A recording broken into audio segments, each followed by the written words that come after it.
Je m'appelle Thomas Messias, je suis un homme blanc, cisgenre, hétérosexuel, et je crois que le bruit est vraiment le truc qui me fatigue le plus au monde. C'est pourquoi de façon fort logique, j'ai décidé de devenir prof et d'avoir plein d'enfants. Vous écoutez Mansplaining épisode 89. Les hommes font trop de bruit et on n'en parle pas assez. Un podcast Slate.fr. Est-ce que les décibels sont genrés ? Camille Test pense que oui. Elle en a fait un post Instagram que j'ai parcouru de slide en slide en n'arrêtant pas de me répéter. Trop vrai. Camille Test est prof de yoga féministe. En tout cas, c'est ce que dit la première ligne de sa bio Insta. Mais si on me demandait de la décrire, moi j'ajouterais activiste et militante. Parce que c'est le genre de meuf qui fait bouger les choses, que ce soit dans les retraites spirituelles et engagées qu'elle organise, ou via les contenus hyper pertinents qu'elle crée et qu'elle poste sur notre bon vieux World Wide Web. Et donc, récemment, elle s'est fendue d'une publication nommée « Le bruit des hommes ». Et c'est ce qui m'a donné envie de l'inviter dans Mansplaining. Voilà d'où sont parties ses observations. Moi, j'habite dans un village du Vexin, donc c'est vraiment la campagne en Île-de-France, donc dans les alentours de Paris, mais vraiment la deep campagne. On est 800 habitants, donc on n'est vraiment pas très nombreux. Et j'y organise des retraites de yoga. Donc l'idée, c'est vraiment de proposer un espace de calme et de sérénité, notamment pour des femmes, parce que ce sont, mais pas que, mais ce sont des retraites féministes. Donc l'idée, c'est vraiment de s'extraire un peu du monde, y compris du patriarcat. Et ce qui est hyper intéressant, c'est que alors même qu'on est dans un village très calme, normalement on est très proche d'un parc naturel, on est vraiment au cœur de la nature, entre la Seine et des coteaux magnifiques avec des arbres et des chemins.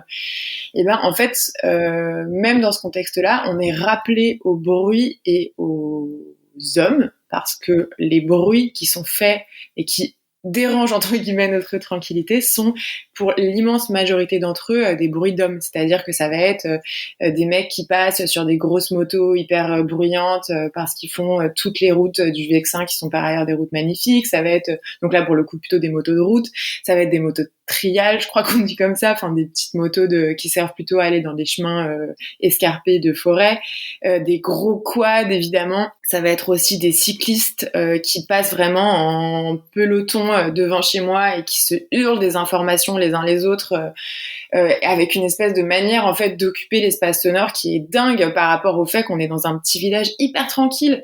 En fait, à chaque fois qu'on est un peu moins tranquille, ça va être du fait des mecs, quoi. Une fois n'est pas coutume, on va se permettre un petit not all men, que Camille s'autorise d'ailleurs elle-même en faisant la distinction entre les bruits nécessaires et les bruits superflus. Par exemple, les ouvriers qui construisent un immeuble dans ma rue depuis des mois et des mois ont tendance à me casser les oreilles, mais c'est inhérent à leur métier, et je ne crois pas qu'ils pourraient faire moins de bruit, même s'ils le voulaient. D'ailleurs, ils sont sans doute les premiers à en souffrir. Bref, ces ouvriers étant tous des hommes, en tout cas sur le chantier dont je vous parle, on pourrait aussi parler de bruit masculin, mais pourtant, ça n'a rien à voir. En fait, ce qui est intéressant, c'est de se dire, alors même qu'on a des bruits nécessaires, où il y a beaucoup de choses dans notre société qui sont déjà bruyantes de manière nécessaire, pourquoi est-ce que dans nos loisirs, on continue à faire du bruit, quoi, tu vois ? Et pourquoi est-ce que les loisirs des mecs, c'est la moto, le machin, enfin tout, voilà, tous les trucs qui font du bruit, alors que les nanas, en général, après c'est une dichotomie un peu basique que je fais, mais vont choisir des activités bien plus calmes, quoi, tu vois. Pas de dichotomie, mais tout de même, dans son post Instagram, Camille Test cite un chiffre que j'ai retrouvé dans un article du journaliste du Monde.fr Olivier Razemont, qui affirme que 92,4% des pilotes de deux roues motorisés sont des hommes. Alors en fait, ce chiffre ne se base que sur une observation réalisée par le journaliste lui-même sur un peu plus de 600 deux roues, mais fort heureusement, il cite aussi une étude réalisée en Île-de-France en 2010, plus inattaquable celle-là, qui évoque un pourcentage de 87% d'hommes chez les utilisateurs et utilisatrices de motos et de scooters, ce qui est de toute façon déjà énorme. Toutes les femmes que je connais qui font de la moto, c'est plutôt des nanas qui vont faire de la moto avec leur mec. Donc c'est quand même assez rarement un loisir juste de femmes. Et par ailleurs, c'est vrai que je pense que le fait que les mecs soient attirés par la moto plus que les femmes, c'est que ça évoque tout un imaginaire de puissance, les gros moteurs, imaginaire dans lequel les femmes ont, je pense, moins besoin d'aller creuser. Et puis, je pense qu'il y a aussi, en tout cas pour la moto de type voyage, enfin moi devant chez moi, je vois beaucoup passer des mecs sur des grosses BM ou potentiellement potentiellement tu sens que tu voyages pour plusieurs jours. Le côté un peu road trip, un peu baroud, c'est encore une fois très masculin comme univers. Enfin, c'est vraiment Jack Kerouac, moi sur la route avec la nature et tout. Enfin, tu vois, c'est une vibe. Il y a évidemment plein de femmes qui font ça et moi j'adore voyager, donc je me reconnais aussi là-dedans. Mais quand même, c'est un imaginaire que je trouve est plus valorisé chez les hommes cis, quoi. Le bruit s'ajoute donc à la longue liste des choses valorisées chez les hommes cisgenres et décriées chez les autres. Et il n'y a évidemment pas que la moto qui soit concernée. Les exemples sont nombreux et variés. Le samedi après-midi, dans certaines grandes villes et dans d'autres moins grandes, on peut par exemple observer des groupes de jeunes hommes et ou de jeunes femmes, la mixité est rare mais elle est possible, qui célèbrent un enterrement de vie de garçon ou de jeune fille.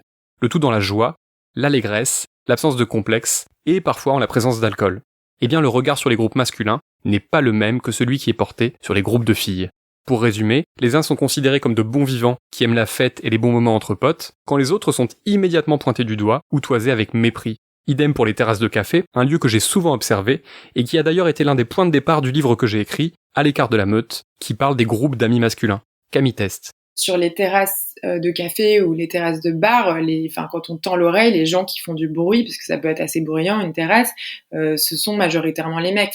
Quand des nanas commencent à monter un peu trop le son, tout le monde va les regarder un peu, genre, c'est qui c'est... Je crois qu'il y a des expressions tirées de la qualification des animaux, on parle des nanas qui piaillent, des nanas qui... Enfin voilà, c'est tout de suite plutôt jugé. Donc il y a une espèce de norme qui fait que c'est plus dur de faire du bruit en terrasse quand on est une femme, alors que les mecs qui regardent des matchs de foot ou qui se gueulent des blagues d'une table à l'autre, il y a aucun problème. Moi je le vois beaucoup dans mon village, mais c'était pareil quand j'habitais en ville.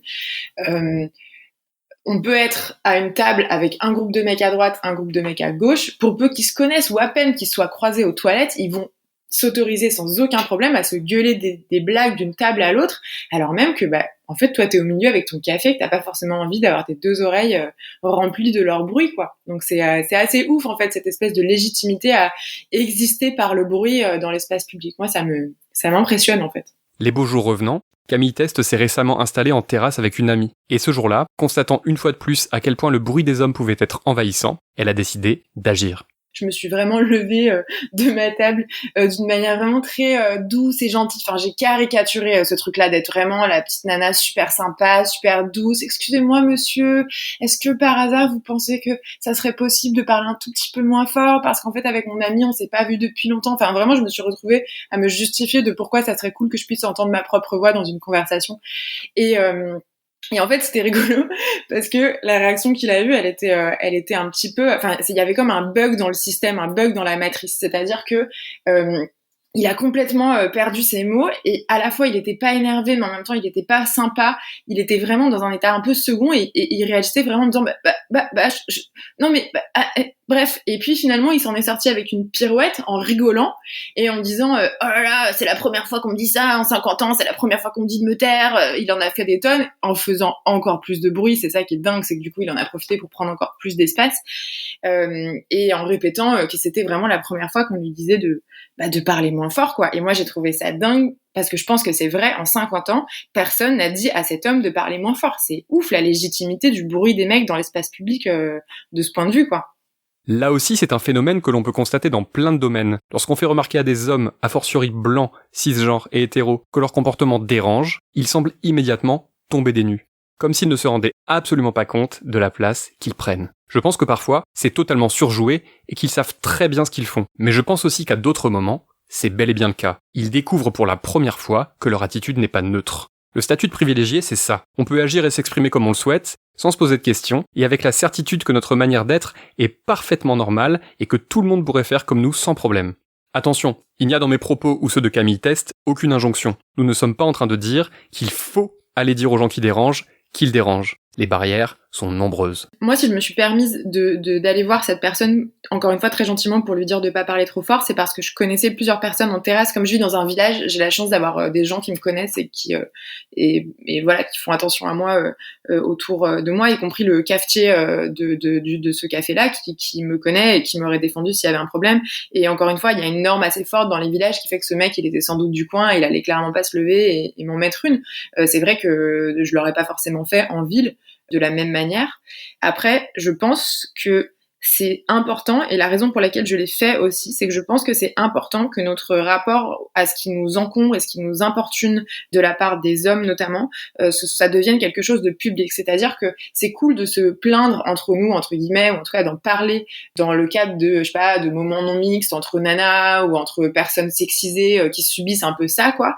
Mais si ça n'existe jamais dans l'espace public, c'est beaucoup plus difficile, je trouve, de montrer aux hommes, mais aussi aux autres gens, que c'est possible de faire changer ça. Et donc je l'ai fait parce que j'avais envie que en public, ce mec se rende compte de ce qui se passait, de ce qui était en train de se jouer en fait entre nous.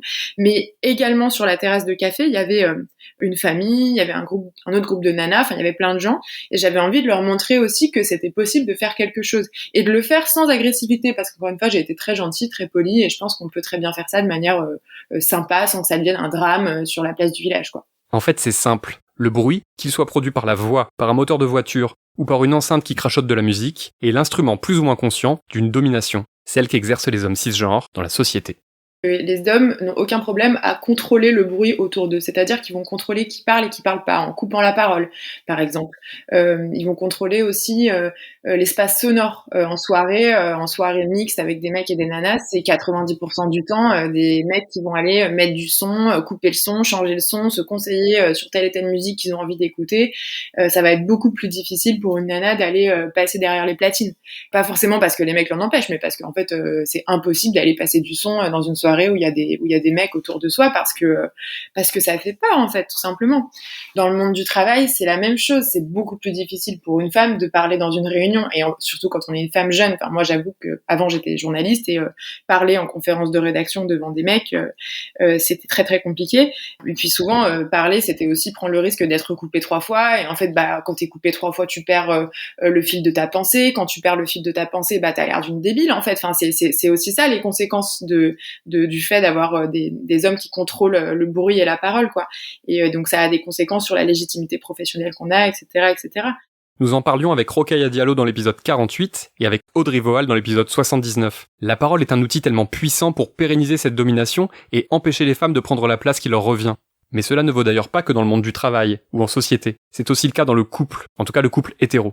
Et puis, je dirais que dans l'espace plus intime, c'est la même chose. Il y a une espèce de manière, dans les couples hétéros, par exemple, pour les hommes, de contrôler ce qu'on a le droit de dire ou pas, parler des émotions ou non. Enfin, moi, j'ai été dans des relations, Dieu merci, j'en suis sortie, mais dans des couples où il fallait pas trop parler de ses émotions, il fallait pas trop parler des trucs. Ah bah non, là, c'est pas le moment. Ah bah non, là, on peut pas parler de ça. Ah bah non, tu parles pas correctement parce que t'as élevé la voix, Camille, donc du coup, j'écoute plus ton propos. Enfin, cette espèce de manière de contrôler la voix de l'autre, pour moi, c'est quelque chose de profondément masculin. Et c'est rigolo de voir qu'en face, quand les femmes ou les personnes qui subissent ça essayent de reprendre un petit peu le pouvoir sur ça, justement, sur le bruit, sur le fait de pouvoir avoir une parole libre, la réaction en face, elle est directe. On essaye de nous faire taire, on essaye de décrédibiliser nos paroles, on dit jamais les choses comme il faut. Attention les féministes, faut pas parler comme ça parce que là c'est contre-productif, faut pas vous énerver parce que si, Alice Coffin, faut parler différemment sur un plateau télé parce que du coup c'est pas entendable. Enfin voilà, contrôler la manière en fait dont on arrive finalement à sortir notre parole, elle est dingue, quoi. Il y a une autre catégorie de bruit dont on n'a pas parlé. Ceux que produit notre corps parce que nous avons faim, parce que nous digérons, parce que nous sommes fatigués, ou parce que nous le faisons travailler par exemple. Moi, en tant que prof de yoga, je m'intéresse beaucoup à comment le corps fonctionne et au bruit naturel des corps, effectivement. Enfin, dans les cours de yoga, tu vas avoir des gens qui respirent fort. D'une manière générale, le corps fait du bruit. Hein, le corps, on peut avoir des rots, on peut avoir des paix, on peut avoir un ventre qui gargouille. Et c'est ouf à quel point j'ai l'impression que quand il s'agit des bruits féminins, c'est comme s'il y avait un micro placé au bord du corps de la femme, et n'importe quelle variation sonore va engendrer tout un tas de conséquences. Sur le ventre qui gargouille, par exemple, c'est dingue. Moi, j'ai vraiment...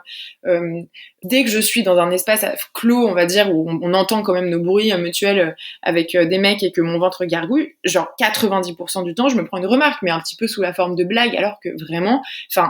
les mecs, vos ventres gargouillent aussi. Je trouve ça fou, en fait, cette réaction complètement démesurée à n'importe quel bruit, au point où ça a des conséquences. Moi, je me souviens qu'à l'adolescence, j'étais prise entre 2 injonctions. L'injonction, ne mange pas à la pause à 10h ou à 16h parce que sinon tu vas grossir. Et en fait, quand t'es une femme, et surtout à cet âge-là, ton pire cauchemar, c'est de grossir. Et en même temps, mange, parce que si tu manges pas, ton ventre va gargouiller et tes copains de classe vont se moquer de toi, quoi. Enfin, c'est dingue quand on y pense. Inversement, demandez-vous qui sont les personnes qui font craquer leurs doigts ou leur dos en public en prenant un malin plaisir à ce que cela soit aussi sonore que possible. Pas les femmes. D'ailleurs, sur ce point, je plaide coupable. Même si depuis que j'ai compris que même ces gestes-là n'étaient pas neutres, j'essaie de faire un vrai effort. On peut aussi évidemment citer les concours de paix ou de row. Ce sont des pratiques typiquement masculines, à tout âge ou presque, et lorsque vous croisez la fille qui assume de péter ou de rôter de façon aussi bruyante que les garçons, alors elle est source de dégoût, ou parfois de fascination. En tout cas, elle n'est pas considérée comme la semblable du reste des membres du groupe. Dans son post Instagram, Camille Test prend également le temps de préciser que le bruit des hommes est nettement plus toléré s'il provient de mecs blancs et aisés plutôt que d'hommes racisés issus des classes populaires par exemple. On est dans le 2 poids, 2 mesures. Il y a un 2 poids 2 mesures dans la manière dont on apprécie ou non le bruit des hommes dans la société. Dans l'espace urbain, un groupe de mecs blancs qui dans un bar le soir, qui a bu un peu de pinard, un peu de rouge, qui fait du bruit, on va trouver ça marrant. C'est la vie parisienne, la vie des terrasses, c'est Paris, quoi, tu vois. Et quand ça va être un petit groupe de mecs racisés, tout de suite ça va être attention, ensauvagement, vraiment ils respectent pas la tranquillité française, quoi. C'est des réflexes qu'on peut tous et toutes avoir, et je pense que c'est important effectivement de les avoir en tête, quitte à juger le bruit des hommes et à être saoulé par ce bruit. Et moi c'est mon cas, soyons saoulés par le bruit de tous les hommes et commençons par les hommes qui ont le plus de pouvoir pour en faire sans être importunés. Ce qui est cocasse, c'est que lorsqu'on observe ce que les films ou les séries ont pu nous dire à ce sujet, on réalise qu'ils ne reflètent pas du tout ce constat. On véhicule énormément le cliché de la femme hystérico-bruyante, ce que j'évoquais déjà dans l'épisode 87 à propos d'Indiana Jones et le Temple maudit. Alors que quand les héros de films font du bruit, par exemple quand ils détruisent toute la ville pour sauver la veuve et l'orphelin, c'est censé nous réjouir, et uniquement nous réjouir. J'ai trouvé 2 exemples d'œuvres dans lesquelles des individus luttent contre le bruit fait par leurs semblables. Et tenez-vous bien, ce sont des exemples dans lesquels les personnes exaspérées sont des hommes, alors que l'objet de leur agacement n'est bien souvent pas genré. Souvenez-vous de cet épisode de la série Girls de Lena Dunham, dans lequel Ray, le cafetier, décide qu'il n'en peut plus des automobilistes qui klaxonnent dans les bouchons et décide d'essayer d'y faire quelque chose.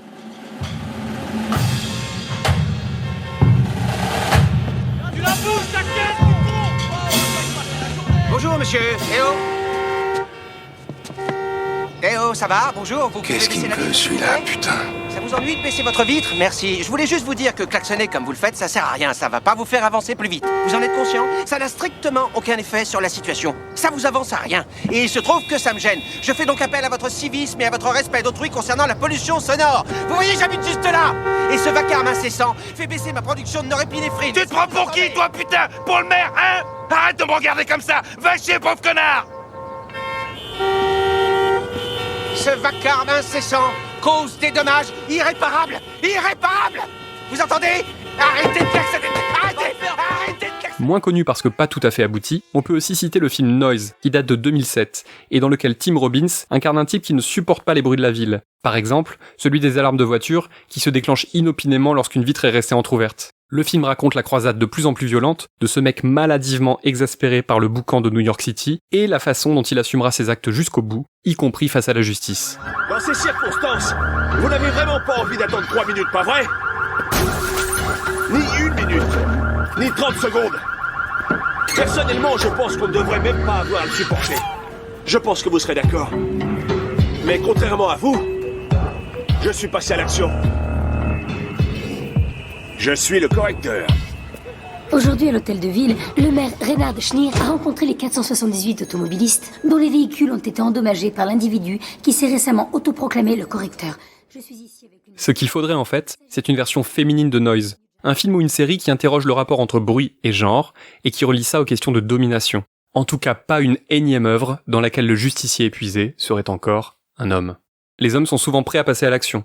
En tout cas quand ça les arrange, ou quand ils sont nombreux, ou quand ça leur donne l'occasion d'exprimer leur supériorité et leur domination. Après mon post Instagram, j'ai pris une grosse vague de trolls voilà, de mecs majoritairement, mais quelques nanas aussi, un peu visiblement très très à droite, à l'extrême droite, sur l'échiquier politique du fait de leur... Enfin, je voyais ça par rapport à leur bio Instagram et tout. Et en fait, j'ai reçu des messages de mecs qui me menaçaient de venir devant chez moi avec leur tronçonneuse pour me déranger, en fait.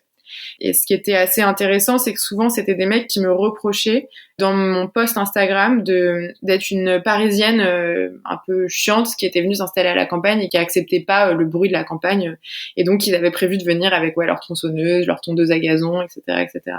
Et ça, je trouve qu'à la fois, c'est intéressant parce que ça veut dire que ça a pu être vécu comme un peu une violence de classe, genre la Parisienne qui vient emmerder les gens tranquilles de la campagne. Donc je trouve que c'est intéressant et c'est entendable aussi parce que je sais pas évidemment pas ce que j'ai voulu dire, mais voilà, je trouve que c'est important aussi quand on fait un post comme ça de faire bien attention à pas exercer quand même une violence classiste. Bref, mais surtout ce qui est intéressant, c'est que c'était vraiment des menaces. Enfin, des mecs m'ont menacé de venir avec une tronçonneuse je trouve ça fou quoi en fait de faire ça avec leur nom, parfois en commentaire. Enfin, je veux dire de manière assumée quoi.